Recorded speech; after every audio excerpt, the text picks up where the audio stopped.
Selamat petang, salam sejahtera. Ulasan paling hangat petang ini, hanya Agong layak tamatkan saya. Keangkuhan Azam Baki sekaligus melekehkan Ismail Sabri.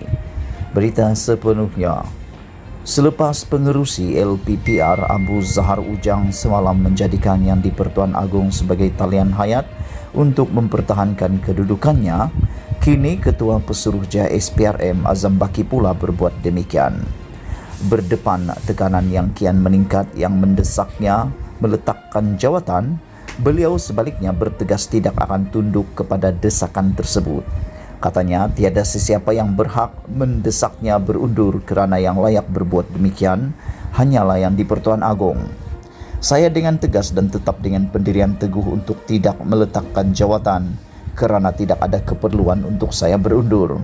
Hanya seorang individu yang paling layak dan boleh menamatkan tugas saya, yaitu Yang di-Pertuan Agong. Selain daripada itu, saya tidak mahu ambil peduli dengan apa jua tuntutan yang mahu diperjuangkan oleh pihak-pihak tertentu, katanya lagi. Wow, angkuhnya.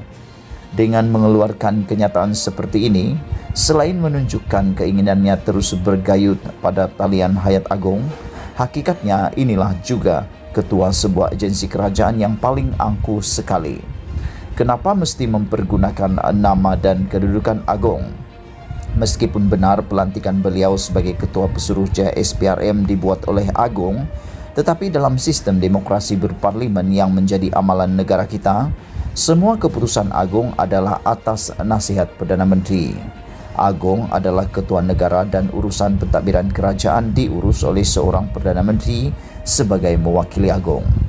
Agong sebagai ketua negara tidak terlibat dalam urusan pentadbiran kerajaan. Sebaliknya, semua peranan itu dilakukan oleh Perdana Menteri. Dalam kes Azam Baki, Perdana Menteri sebenarnya boleh menamatkan khidmat beliau melalui nasihatnya kepada Agong. Dengan demikian, kenyataan Azam Baki bahawa hanya Agong seorang saja yang layak memecatnya adalah tidak berapa tepat dan menyimpang. Yang tepat dalam kenyataan itu hanyalah ia menunjukkan keangkuhan dan kesombongannya. Bahkan lebih angkuh lagi kerana di samping enggan berundur, beliau terus cuba bergayut menggunakan nama Agong untuk mengekalkan jawatannya. Dengan mengatakan hanya Agong seorang yang layak menamatkan khidmatnya, Azam Baki secara jelas telah memperlekehkan kedudukan Ismail Sabri selaku Perdana Menteri. Seolah-olah Perdana Menteri pun tidak mampu dan tidak layak menamatkan khidmatnya. Dalam hal ini, sedarkah Azam Baki siapa yang mencadangkan namanya kepada Agong sebelum ini untuk dilantik sebagai Ketua Pesuruhjaya SPRM pada 2020 lalu? Kalau Perdana Menteri boleh mencadangkan namanya untuk diberi jawatan, apakah tidak boleh Perdana Menteri juga mencadangkan agar beliau ditamatkan perkhidmatan?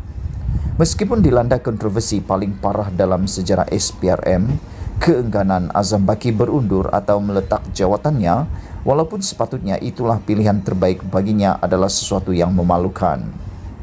Dengan kontroversi pemilikan saham yang dikaitkan dengannya serta berpotensi melanggar beberapa peraturan serta undang-undang yang lain, beliau sebenarnya tidak layak lagi duduk di tempatnya sekarang.